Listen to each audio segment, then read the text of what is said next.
Animals have been used to test the quality of each and every batch of medicine coming out of Novonordisk production lines. Over decades, hundreds of thousands of animals have given their lives to these tests, which have been required by health authorities as part of their approval of the products. But since the 1980s, employees have questioned these procedures. Tiden i mine øjne løbet fra den her form for produktionskontrol. I vores afdeling laver vi mange tests, som unødige. Vi skal væk fra disse forsøg, der ikke har en videnskabelig baggrund. Det er slet ikke nødvendigt at bruge dyr til det her mere. Det kan vi finde ud af på en anden måde. Der går det for langsomt, og der mener jeg godt, at vi selv kunne gøre noget mere. Det er jo blandt andet også ved at snakke lidt om, hvor man bruger forsøgsdyr, at man måske kan finde nogle steder, hvor man lader være med at bruge dem. Jeg skal være den første til at sige, at jeg slapper ikke helt af, før vi har afskaffet de sidste unødige forsøg.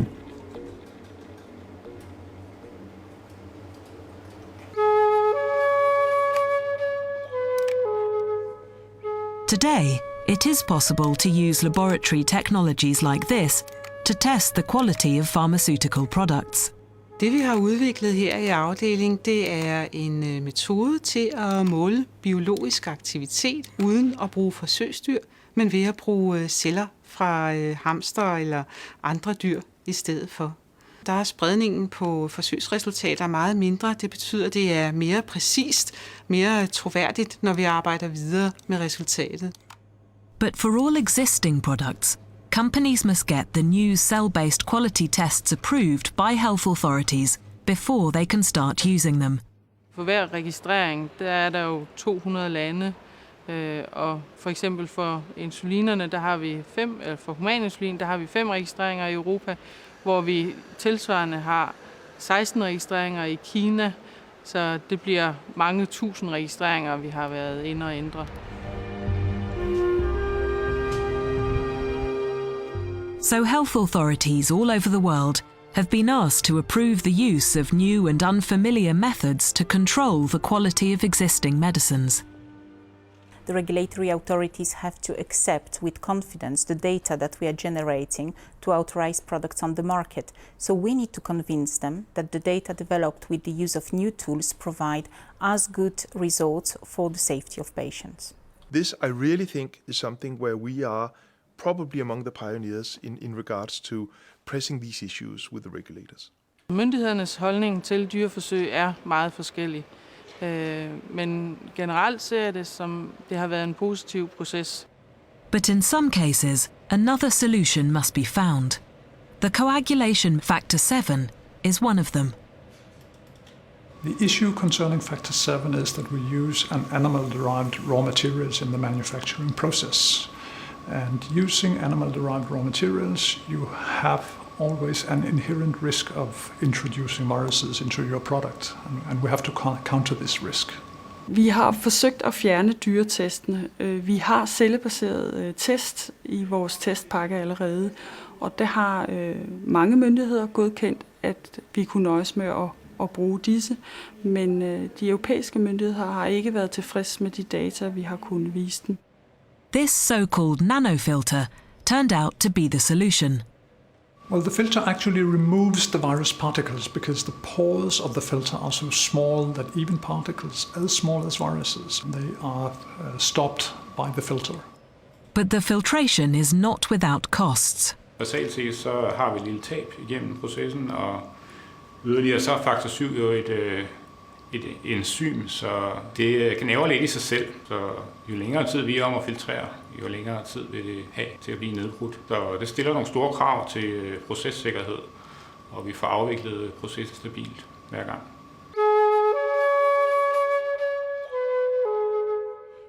Animals were last used for the virus control of factor 7 in November 2011, finally laying all use of animals for production control to rest. I think it's fantastic. It's really fantastic. When I got the message some time ago, I thought, wow, this is it. Because this is an area where, in my mind, you can't justify it. For nogle af testenes vedkommende i mus, der skulle vi faktisk bruge en positiv kontrol og vise, at de fik en virusinfektion, og det kunne de dø af, så det er jo ret belastende, og derfor er det ekstra glædeligt, at vi er kommet af med de test. Jeg har arbejdet i det laboratorium, hvor vi lavede de her dyreforsøg som kontrol af produkterne, og har aldrig set, at det har været noget, der har givet særlig meget værdi for patienterne. Den omkostning, der har været ved at indføre den her procesændring, jamen, den tror jeg, vi tjener hjem igen. For production control, i.e. testing of these batches for are they living up to standards, it's completely obsolete in my mind, and it's just been a question of documenting that scientifically with all the new testing. For other purposes, animal tests are still needed and will be needed into the future. Animals will remain at Novonordisk because the number of animals used for production control has always been small compared to the other uses of animals, namely within discovery and development of new products. There is a trend for already decreasing and reducing number of animals used in individual research projects, but a complete waiver would probably not happen in our lifetime unless a great breakthrough development, technological development happens. Med den store udvikling, Novo har været igennem, rent medarbejder- og projektmæssigt, så forventer jeg ikke, at vi kan komme væsentligt længere ned foreløbig.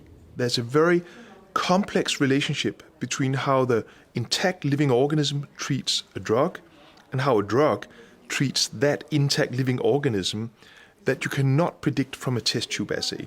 So ultimately, you have to make the final optimization before you go from being a lead molecule to the ultimate drug molecule that you take into human clinical development. That has to rely on testing in vivo, i.e. animal pharmacology. It's driven by both good science, but also by regulatory demand. So Novonordisk must continue improving the lives of the many animals that will be used to develop its products in the future. De fleste af de dyr, vi arbejder med, og primært er det jo mus og rotter, men vi har jo også vores større forsøgsdyr, kaniner og hunde og grise og geder.